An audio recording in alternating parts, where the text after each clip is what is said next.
Sejarah berdirinya Masjid Nabawi. Waktu Rasulullah Shallallahu Alaihi Wasallam memasuki kota Madinah, kaum Ansor banyak yang mengeluhkan beliau serta menawarkan rumah untuk tempat beristirahat. Namun dengan bijaksananya Rasulullah Shallallahu Alaihi Wasallam menjawab, biarkanlah unta ini berjalan dengan sendirinya, karena ia diperintahkan oleh Allah.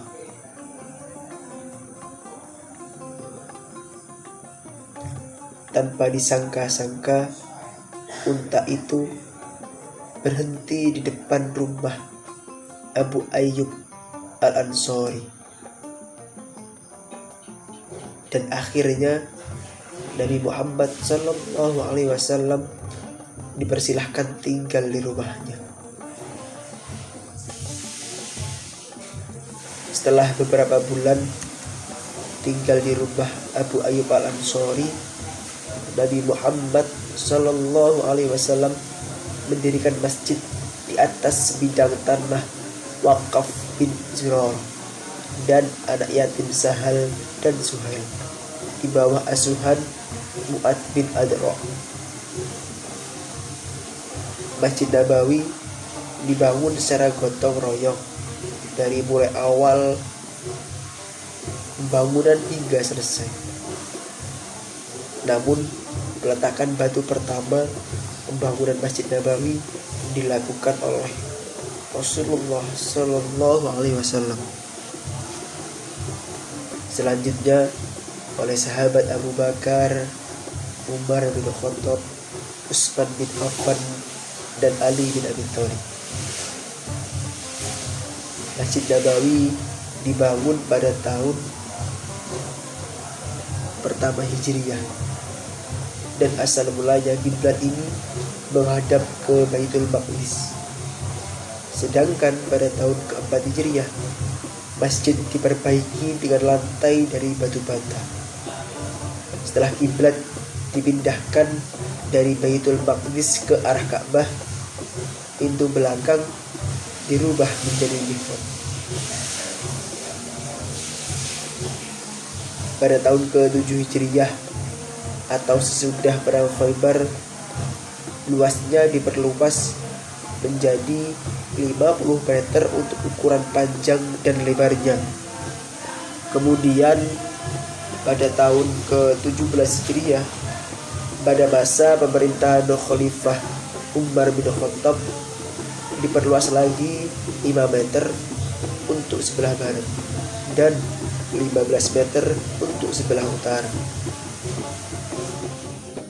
Pada tahun ke-21 Hijriyah, masjid mengalami perubahan, yaitu tiang-tiang pohon kurma pada waktu pertama kali dibangun diganti dasarnya dibuat dari batu dan pintunya ditambah menjadi 6 buah, yaitu 2 pintu sebelah kanan dan kiri serta 2 pintu di belakang. Pada tahun 88 Hijriyah, pada zaman pemerintahan Abdul Malik dan Umar bin Abdul Aziz menjabat sebagai gubernur Madinah, diadakannya perbaikan, yaitu lantai masjid diganti dengan batu marmer. Lalu makam Rasulullah Shallallahu Alaihi Wasallam dan kedua sahabatnya dimasukkan ke dalam bangunan masjid, dan didirikan pula 4 buah menara, dan dindingnya dihias dari sejenis seng dilapisi emas. Sedangkan pada tahun 654 Hijriyah dan bertepatan pada Jumat pertama awal Ramadan, Masjid Nabawi terbakar yang mengakibatkan kerusakan yang tidak sedikit. Maka Khalifah Al-Muta'sim Billah memerintahkan untuk segera membangun kembali masjid ini. Pada tahun 886 Hijriah, akibat petir terjadilah kebakaran Masjid Nabawi untuk yang kedua kalinya. Besarnya kebakaran api pada kali ini mengakibatkan seluruh bangunan Masjid Nabawi hangus terbakar, terkecuali makam Rasulullah Sallallahu Alaihi Wasallam. Lalu ada donatur dari Mesir, yakni Al-Ashraf Bai, yang memberi bantuan 60.000 ons emas untuk rehabilitasi masjid yang mulia ini. Pada tahun 1265 Hijriah, di masa pemerintahan Sultan Abdul Aziz, beliau memerintahkan perbaikan dan perbuatan yang paling besar dalam sejarah pembangunan Masjid Nabawi, hingga memakan waktu yang cukup lama, yakni 12 tahun dalam pembangunan ini. Dinding-dinding dan tiang-tiangnya dihiasi dengan ukiran-ukiran dan tulisan-tulisan indah yang terdapat di dinding. Dalam sebelah selatan ditulis oleh seorang penulis yang terkenal yang bernama Abdullah Hajudin, yang berisikan surah Al-Hajj, Asmaul Husna, nama Nabi Muhammad Sallallahu Alaihi Wasallam, dan sebagainya. Pembangunan tersebut diselesaikan pada tahun 1277 Hijriah. Hasil pembangunannya sampai sekarang masih hidup. Demikian juga ukiran-ukiran yang tertulis indah masih tetap ada. Bangunan Sultan Abdul Majid ini di antara lain untuk mengingat jasa beliau dalam usahanya memperbarui bangunan Masjid Nabawi. Maka salah satu pintu masjid yang terletak di tengah sebelah utara diberi nama Babul Majid. Pada tahun 12 Sa'ban 1438 Hijriah, Raja Abdul Aziz bin Saud mulai memperbaiki lantainya dan memperluas masjid. Pemerintah Mesir pun ikut serta memperbaiki masjid tersebut, mengingat jamaah haji semakin meningkat, apalagi setelah terjadinya Perang Dunia Kedua, di mana banyak negara-negara yang dulu dijajah kini menjadi negara merdeka.